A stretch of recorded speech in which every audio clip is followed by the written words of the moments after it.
Hi there, YouTubers and Facebook followers. Good to see you again.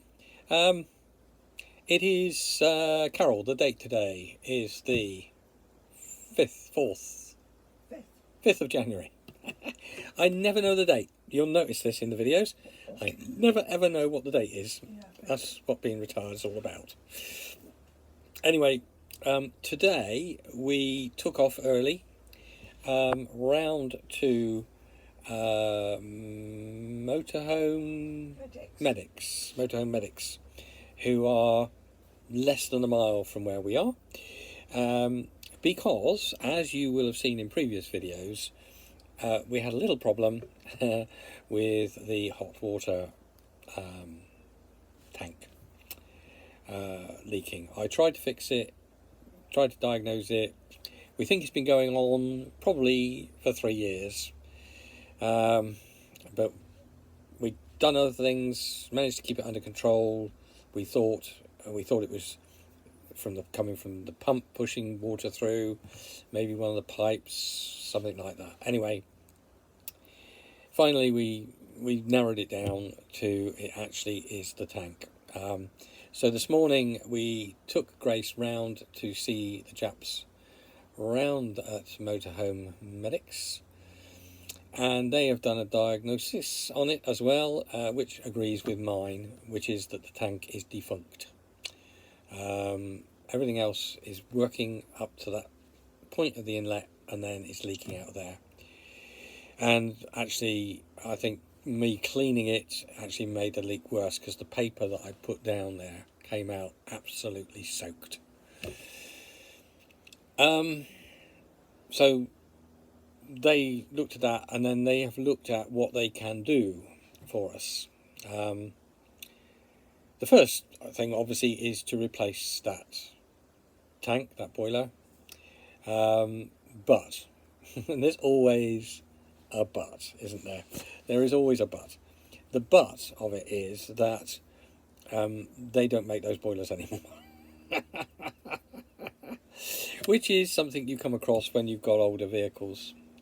So that's fine. There is a replacement, but they're not available. I'm laughing because, like, you could cry, really, couldn't you? Anyway, it's the story of our lives. But they do have a couple of boilers in stock, which will fit and will do the job. The difference is that they don't have, or at least on the smaller one, the 6-gallon one, which is 6 gallon is what we have, it doesn't have the facility to heat the water up from your engine running. So apparently, when our engine's been running, there is a heat exchanger which actually uses the heat from the engine to heat up the water in the boiler. We have never noticed that actually happening when we've been on the road. The theory is that you drive and you stop and you want to do your washing up or have a wash or whatever, you get hot water straight out of the tank. You don't have to put the hot water on. We did not know that it did that, and I'm not actually sure that it really worked, because when we ran the tap, we didn't get hot water out normally.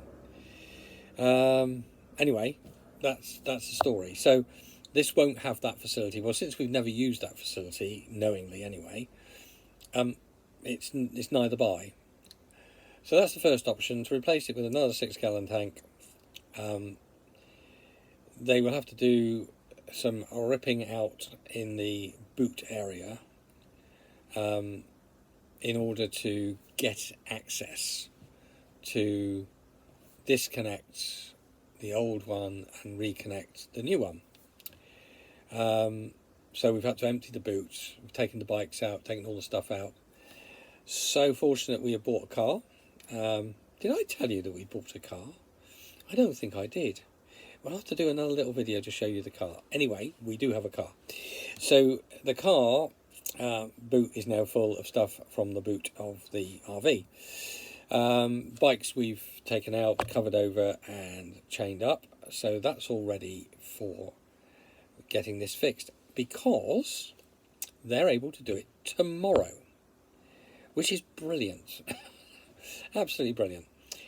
So we're taking around in the morning to get the new tank fixed. Now, if the 6-gallon one doesn't fit or won't work, they can't make it work, then they may have to fit the 10-gallon one, which is slightly larger, and I think does do the heat exchange thing. Can't quite remember what they said. Anyway, the 10-gallon one, they're going to measure it all up, see which one will fit, see how it will work. I think one is wider and one goes in slightly differently, because obviously they're not a direct replacement for what's in there. So they're going to look at all that. They've got to take the panel off the inside of the boot to get access for that. Oh, so that's quite exciting. We've got a price range for that. So if it's the smaller one, it's cheaper. If it's the bigger one, it's more expensive. Depends on how much work they have to do, how many hours they spend on it as well, in terms of the cost. So if they'd been able to order direct replacement, they would have known exactly how much it was going to cost. So we've been given a price range between, I think, £700 and £1,300. Nothing's ever cheap. It's a good job that we have saved nearly £1,000 on our insurance this year. I don't know if I've told you that either. Well, here's a newsflash. Insurance goes down. Shock, horror? My goodness, I was absolutely gobsmacked. Because one always expects with the insurance companies that they will put the price up. Then you phone them up and say, this is silly, why have you put the price up? Oh, well, we'll see what we can do for you, sir. And they put it back down to just a few quid more than you paid last year. But they first off, they usually ask silly money, don't they? Have you experienced that? That's usually what I've found. They ask silly money, and if you're silly enough to pay it, they take it.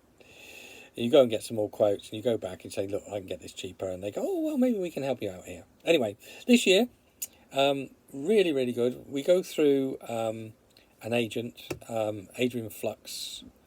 Shout out for them, because they sent us through a quote. They had gone into it. They go to all the insurers and go with your details, and a broker. They're a broker, that's it. They go to the insurers and find, the best cost for you. That's what they say they do. And they did. And a reduction of somewhere in the region of £900 in the end, because when I changed a few details with them, updated them on one or two things, the price came down even more.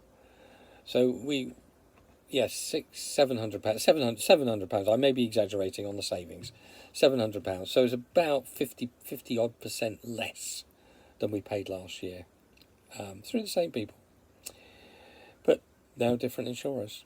So I was absolutely delighted with that. That money is now going to go on fixing the boiler. That's the way it works, isn't it, folks? The Lord gives with one hand and takes away with another. That's in the Bible, folks.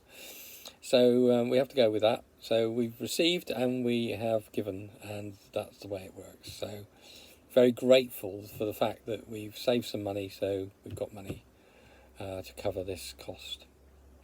So that's the story. We'll tell you how it goes tomorrow. We're going to drop Grace off, and then we're going to go off in the car for the day. Probably find somewhere nice to go for a walk, have some lunch out, and just enjoy the day. If it's anything like today, you can see the sun is shining. It's cold, but the sun's shining. It's so much better, isn't it, when the sun shines? We're expecting a cold night tonight because of the clearer skies. Okay, well, that's our report for today. Hope you're enjoying keeping up with us, although we're not travelling very far. Maybe we'll take some photographs and a bit of video on our day out here in Gloucestershire. We might even go to Wales. It's not that far. We'll see. God bless. Take care. Look after yourselves. Hit that subscribe button on YouTube. Follow us on Facebook. Absolutely brilliant. Love to hear from you. Make a comment. Give us a thumbs up. Be even better. Encourages us. Give us a thumbs down if you hate it. That's fine. We'll know that too. Bye now.